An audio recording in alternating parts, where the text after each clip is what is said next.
So I'm Michelle Dash, and I'm a user experience architect from Round Arch Isobar in Chicago, and I'm going to talk to you about my perception of why user experience people are very important to marketers.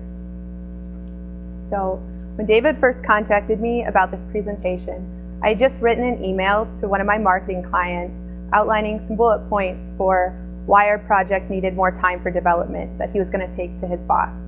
And he responded with an email that said, UX people are more than just designers. And I thought to myself, well, obviously, I do a lot more than just wireframes, but he doesn't seem to think that. So I thought about wireframes, and I really look at them as the end result to everything else that I do in a project.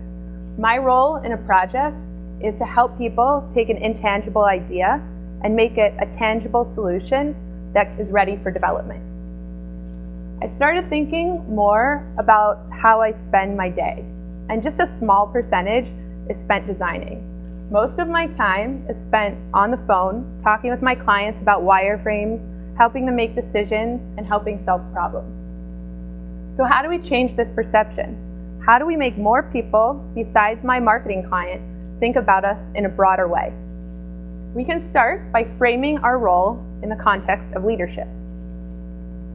So we're good listeners. We talk to both users and to stakeholders, and our role is to make them feel heard.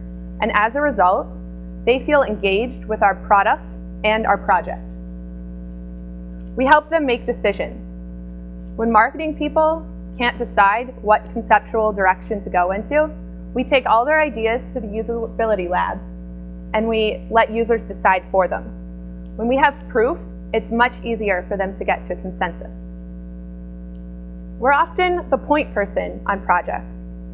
Sometimes we're the only link between all the disciplines within the team.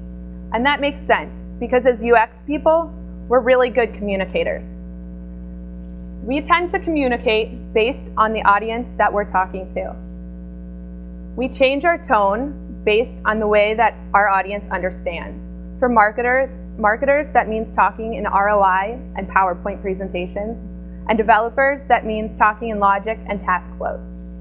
So when people ask me what I do, I don't say I'm a user experience architect or designer. I say that I'm a communication broker between introverts and extroverts. So how does this work in every day? I'm going to share an example of how I lead meetings in early stages of projects to help get project requirements so I can move on to do the wireframing. So we all might have been here before, in just a second, in a meeting where there's one person talking and calling all the shots, and everyone else is looking around, not wanting to bring up the elephant in the room that's going to derail our project in a few weeks. Well, planning poker is a tool that's used by developers to scope their work in agile projects.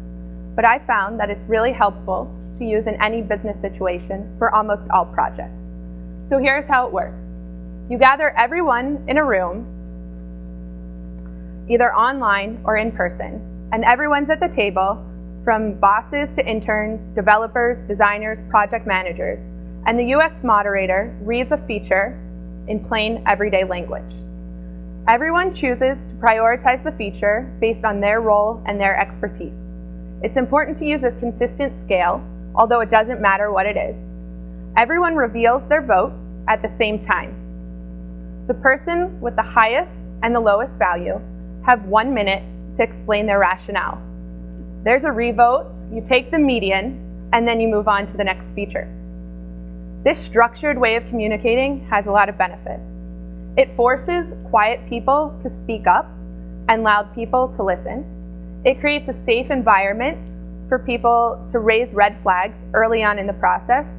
And everyone learns the project requirements at the beginning without an Excel document. So hopefully you all will take this back to your office and try it. And I challenge you to think about what tools you use to communicate. How do you all, as user experience professionals, elevate our role from designers and researchers to leaders?